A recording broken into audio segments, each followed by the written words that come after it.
老师好，现在开始会注意大家的专注力。好，今天要分享的是那个我大概5月份去参加那个书法研习的时候，有讲到那个一笔书法篇，好，那我跟大家分享一下。那一笔书法呢，其实顾名思义，它就是跟一般那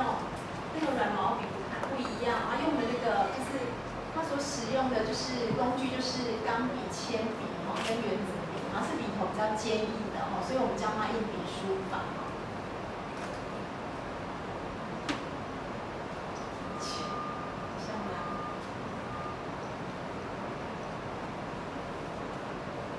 好，那其实我们现在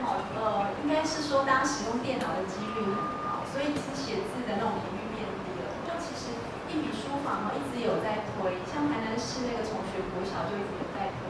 然后其实它的影响力跟它的教育，就像杜甫有那个春雨所写的那个春天的雨丝就像就是随风潜入夜，润物细无声，它已经慢慢在影响那这边呢，我想要跟各位讲一下，就是工欲善其事，必先利其器其实真的我们在选择那个硬笔书法要写的时候，当然它的工具可以有钢笔、铅笔跟圆珠笔、钢珠笔，但是钢笔是最好，然后铅笔次之。那圆珠笔跟钢珠笔的效果比较差，是因为它太过于坚硬这样子那其实我自己很喜欢用铅笔写字，我觉得很环保，然后那个橡皮擦擦一擦，我就觉得还可以再写。好，那这些工具就是让大家看一下，大概这个图可能比较古老，就是现在的这个像铅笔，其实据说是2B 铅笔是最好的，2B 的铅笔。那我们平常纸笔的话呢，其实大家可以看一下这个图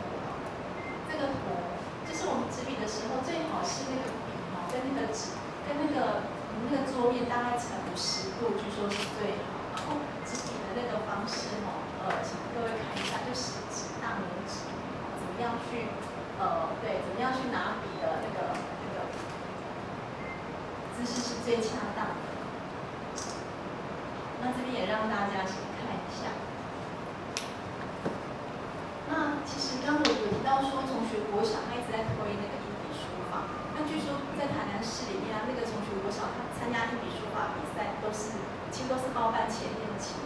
那他们是说大概是从3年级，大概小学3年级他们就开始，1、2年级还没有开始，然后3年级就开始推。那其实他这边就是这篇报道是。今年的1月份，中华日报的。那这个是就是学生他们在写那个硬笔字的那个照片。好，然后其实当时就是他学校崇学国小要推那个硬笔书法，其实我很喜欢这一段话。他说校方表示希望借着推动硬笔书法的课程，促进师生从认识文字的结构，进而欣赏文字。透过教学活动，师生可以欣赏文字的美妙姿态，也能进一步理解文学作品的内涵，让文字书法跟文学作品相互结合，然后激发他对写作跟阅读文学作品的兴趣。那这个其实为什么我们要把它叫做硬笔书法？当他在写的时候，一定有那个规则，跟一般我们很随性的写字不太一样。那我大概举一些简单的例子跟大家讲一下，就是说，像这个“上”这个字就是左边它会那个竖画下来的时候，左边它分割成2个部分，它左边会比较小，右边会比较大。不会说像我们班认为的，就是说要平均这样子，很平均那像这个“水”这个“水”字。那底下这三画就是必须要有一个像钟摆这样子然后左边在这里，就它必须要分开来，就不会接在一起这样子好，那像这个“大”，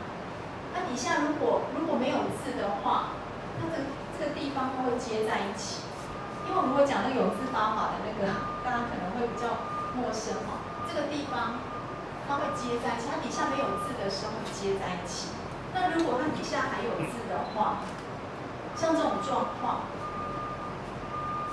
它就把它分开，好，这里就会分开这样写。好，那像这个歌，它有所谓的黄金比例了，好，那个比较复杂一点。它意思是说，比如说我们把它切成2段来看的话，你这撇下来必须要在就是在中间上面写这样子。这个我就分享底下这边了，好像这个有时候我们就是在写字时候可以观察一下学生写字的结构。其实当时我们去研习的时候，那老师他是有做那个，他就把那个字切割下，一画一画切割下，然后后面有那个磁铁，他就在白板上面让学生上去贴，他其实当场有给我们上去贴这样子，然后就从那个大家贴的那个一画一画这样贴，就看出你对那个结构的认识，贴出来那个结构有的就是不是很好看，那老师就会分享。那像我们看到这个字，它就是结构上它有点偏右，然后这个笔它写的太大，那这个山这个地又太小。那这个出字呢，应该是要再过来一点，向左一点，然后写的人又写的偏右这样子。好，然后像这个地方也是他写的偏左，那这一画呢是要这样画上，其实它都是有学问的哦。那我跟大家再分享一下那个硬笔书法的练习簿哈。然后这个我要先讲一下，其实我刚开始要讲这个题目之前，我一直在思考要讲什么，阅读。有时候想讲阅读，但是阅读这个又觉得太严肃了哈。然后后来呢，我就先跟介远求救，就传简讯给介主任。然后介远就说，他现在在宜兰度假。他想到这个问题，他说，这个问题有点难，因为5分钟要讲一些东西出来。然后后来就是过了一段时间。那我就又想到这件事，就传简讯给介远说，介远，我想到另外一个题目，就是我想讲硬笔书法。那介远马上就回传给我，他就几个字，哈哈，跟我想的一样的。好，那我其实我感谢得到他的认同，这样子，哈哈也支持。那我就去找一些那个本子，然后我在办公室就是有提到说想分享这个题目的时候，感谢主任哈，我们主任很热情的支持。那包括当场就是有那个围棋跟五味词，他们就当场就写了，就印了好几张就写了。然后我当班上去分享的时候，有时候就是因为好像3年级的那个国文习作里面已经没有生字了，然后我就跟学生说我们来写硬笔字，然后竟然还有人真的愿意写这样子，我觉得还蛮感动，人是蛮少的啦，不过还是有人愿意写。那其实最感动的是主任带了2本回家，然后据说，相亲嘛，这里我要讲个笑话。我最近要买车，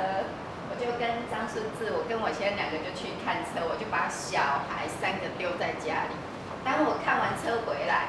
我们老3就跟我说：“妈妈，我功课写完了。”我说：“什么功课啊？”原来哥哥姐姐压着他写硬笔书。他说：“啊，你这2本不是带回来给他写的吗？”我说：“那是我的功课。”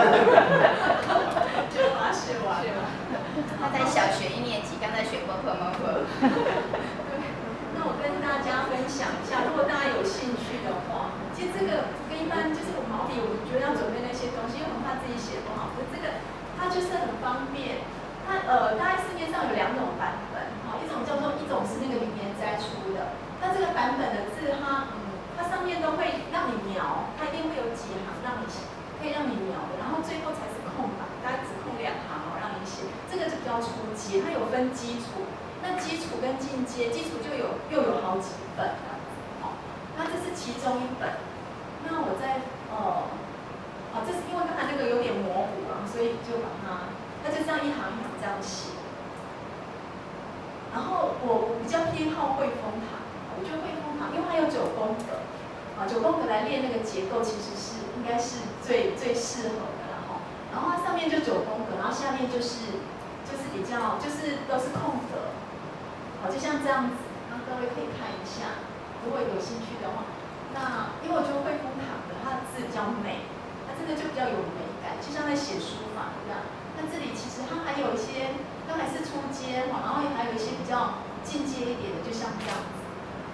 就一首诗，然后就让你看这个是这比较深的字哈是还有一行比较淡，就是让你描的，然后最后就2行哈，就让你自己写的。好，然后这个就是，